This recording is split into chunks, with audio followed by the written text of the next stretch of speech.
Hello and welcome to Retro Cars Reborn. I am Lee, and in this episode we are going to be fitting the sill to the 205. So let's get on with it. So I've chucked the sill on again, and I've noticed it either fits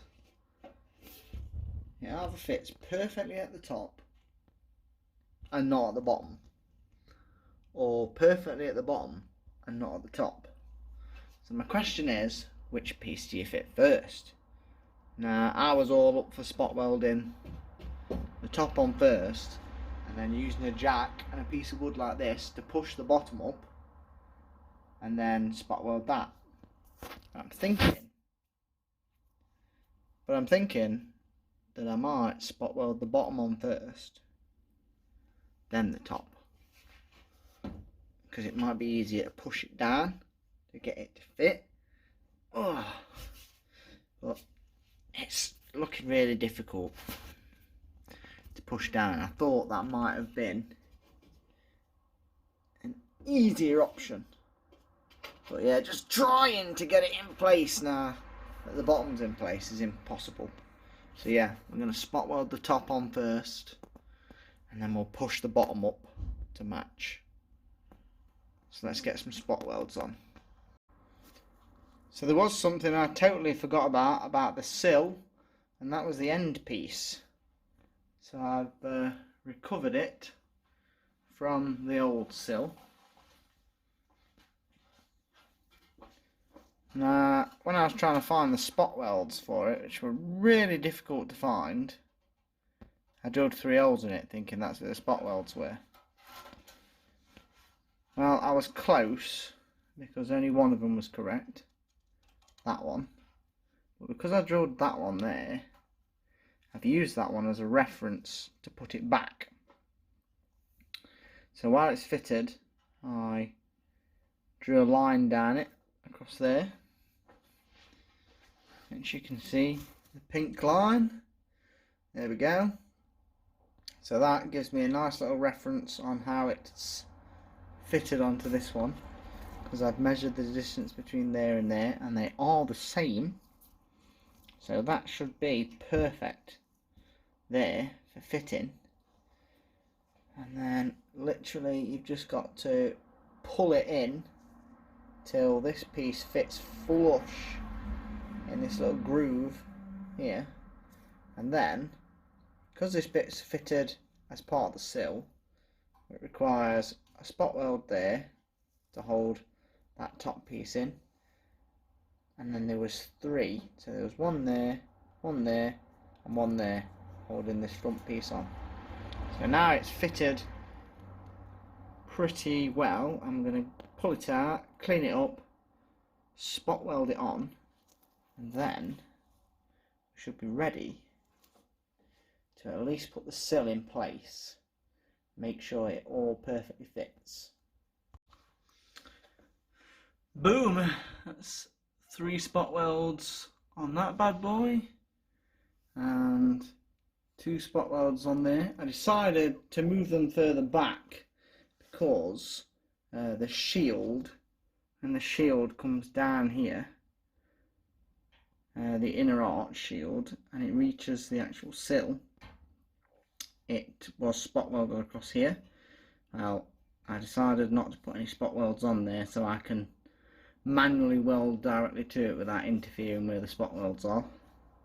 But yeah, looks good.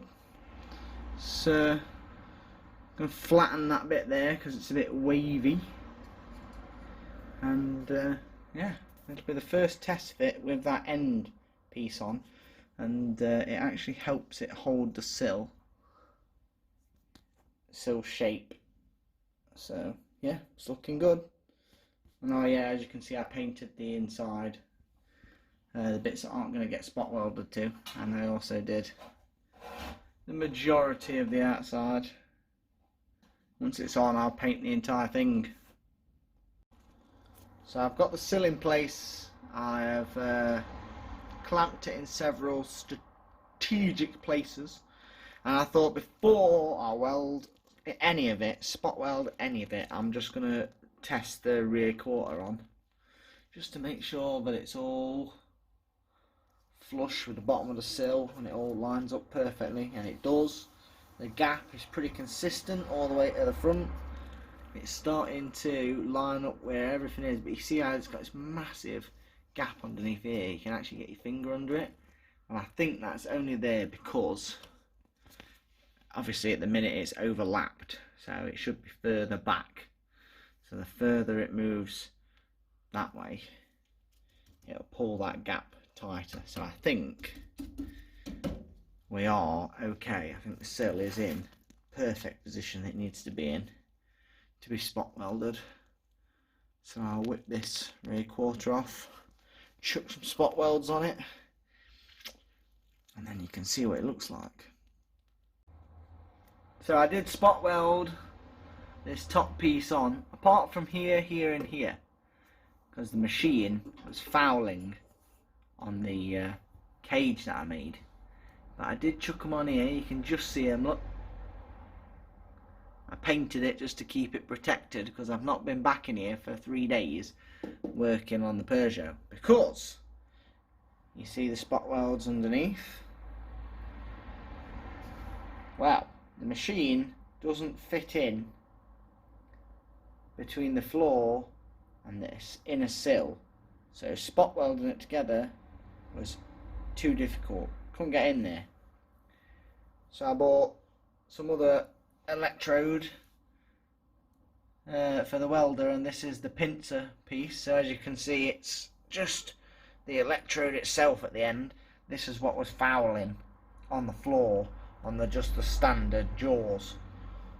So I'll put a link in the description of where I got these from, because they're £170 on eBay and on Amazon. But if you buy them directly from Machine Mart, they're 107 quid. It's a ridiculous saving, and they can be posted to you, and it took 2 days to arrive. So gonna chuck them in the welder, and then as they're called a pincer piece, they'll literally go underneath here and pinch it together, and hopefully it'll work. So I'm gonna chuck them in the welder and off we go. Well, the pincers worked perfectly fine. I've gone over it with some red oxide primer again, just to keep it nice and protected. But yeah, there you go, it is 100% spot welded on all the way across the bottom now. It is looking swanky. The pincer still doesn't give you any help here because of the cage, and again here as well. I can't spot weld that one or those two because this bar here extends to about here on the inside, so you can't get the spot welder in there perfectly. So once the cage is out and the other sill's fitted, the other rear quarters on, I can come back and hit these with the spot welder. I'll probably have to do that one before that, because the rear quarter might swoop over where that is, but we'll see. But yeah, there we go, sill on, looking good.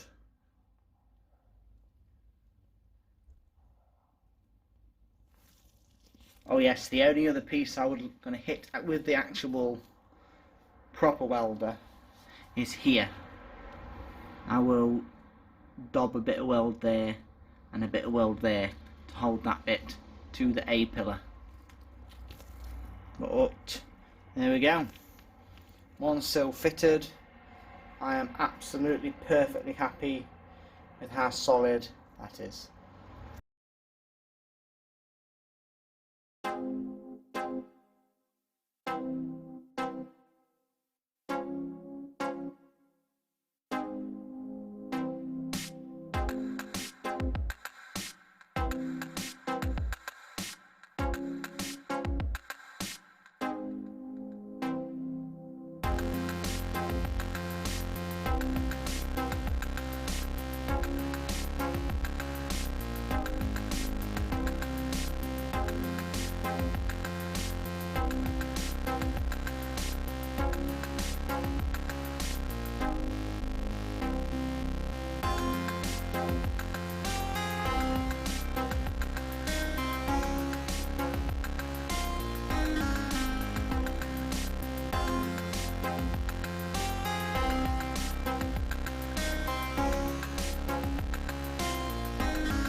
great news, isn't it, now? The sill is on. That's some structure going back into the car that it previously had, but you know, it was very, very rusty. So, thanks for watching. Remember to subscribe, leave us a comment, share it with your friends, and I shall see you in the next video, where we should now be making a new, well, we've already made the new rear quarter panel, but now we've got to trim it and make sure it attaches perfectly. And then we can move on to the other side, where the B pillar needs to be repaired, because there's no left of it. So hopefully, we'll be looking at something along those lines in the next video. See you then.